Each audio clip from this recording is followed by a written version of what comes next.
1 bütöv yumurta, 1 yumurtanın sarısı, 1 stəkan şəkər. Qarışdırırıq. 1 stəkan duru yağ. 1 paket vanil. 1 çay qaşığı qabartma tozu. 2 stəkan un əlavə edirik. Unumuzu az-az əlavə edirik. Ola bilər sizdə həm çox, həm də az gedə bilər. Ələ yapışmayan xəmir olur. Videoda göstərdiyim kimi. Kündələrə ayırırıq.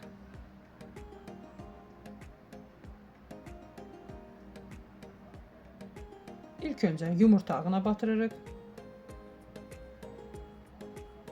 Sonra fındığa batırırıq.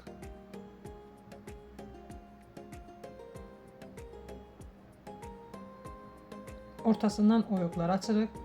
Əvvəlcədən isitdiyimiz 160 dərəcəlik sobada 15-20 dəqiqə bişiririk. Bişib soyuduqdan sonra üzərinə şokolad əlavə edirik.